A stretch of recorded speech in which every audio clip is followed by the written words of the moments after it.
Sometimes the best arguments in the world are not enough to convince a skeptic to accept the Catholic faith. But with Padre Pio, sometimes words were unnecessary, and a glance would prove more than enough. Stay tuned to hear the story. Welcome back to our YouTube channel following Padre Pio. If you're new to our channel, Padre Pio was a Capuchin friar, mystic, and miracle worker whose intercession is still very powerful and active today.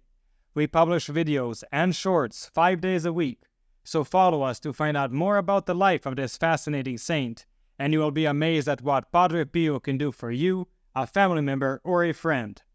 And now to our story.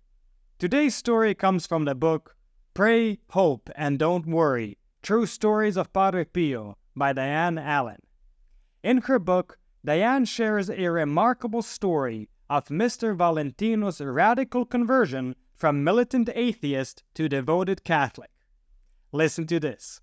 Mr. Valentino was a person one might describe as unpleasant. He was arrogant, proud, and openly showed his dislike towards religion. He also felt a strong animosity towards Padre Pio. His wife, on the other hand, was quite the opposite. She was a person of deep faith and piety. Unlike her husband, she had a gentle nature and was respectful and polite. Mrs. Valentino prayed continually for the conversion of her husband. However, despite their differences, Mr. Valentino loved his wife dearly. You see, she would often desire to visit San Giovanni Rotondo, to see Padre Pio and to confess to him. And regardless of the great distance they had to travel and his spite towards Padre Pio, Mr. Valentino would drive his wife anyway.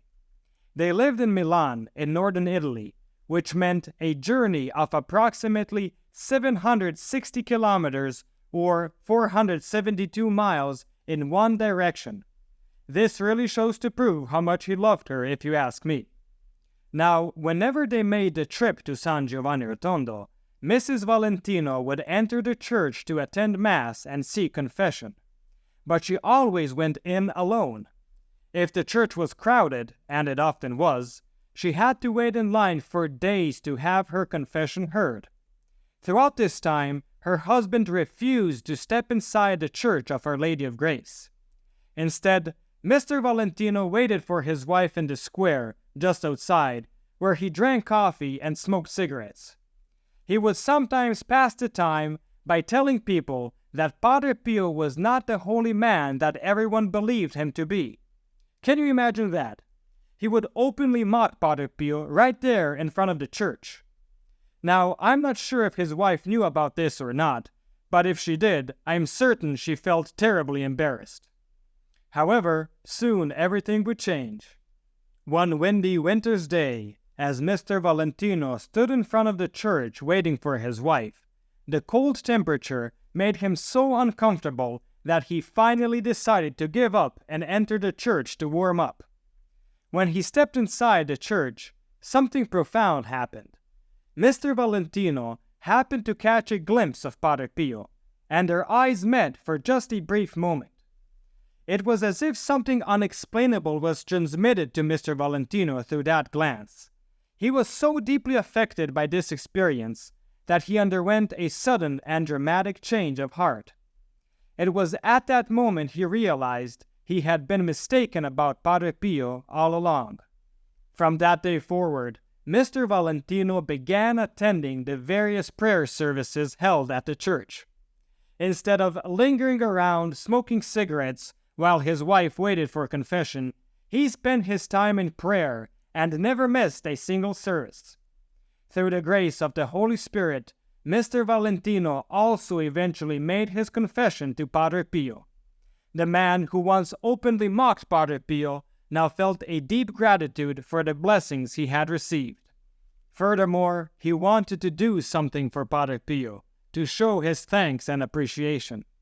At the time, Padre Pio's hospital was still under construction, and the surrounding area lacked vegetation. So Mr. Valentino bought the first pine trees that were planted on the grounds of the Home of the Relief of Suffering.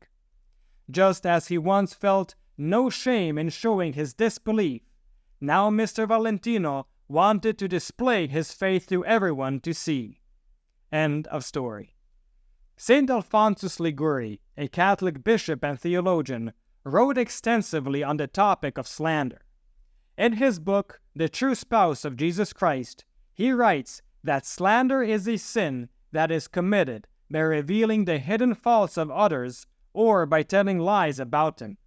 He also notes that slander is a grave sin that can cause harm to the reputation of the person being slandered. Now, this concept may not be new to us, but St. Alphonsus also gives us a sort of challenge. He advises that we should always be careful to avoid speaking ill of others, and encourages us to actively build up our neighbor's reputation rather than tearing it down. I'd like to take a moment to thank the members of our Protected Children of Padre Pio program for your continued financial help and support. You make these videos possible for everyone. We thank you from our heart. May Our Lady and Padre Pio reward you abundantly. If you're not yet a member of this special program, why not join now? Members have special spiritual as well as material benefits. Just click the link in the description below to find out more.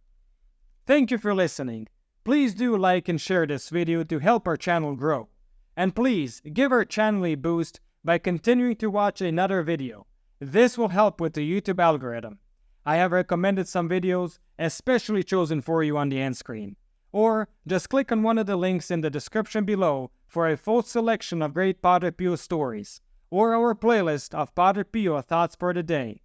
And don't forget to enroll your Mass intentions for next Friday's Padre Pio Holy Mass. You'll find the link in the description below. And stay tuned for the next video on the life of Padre Pio.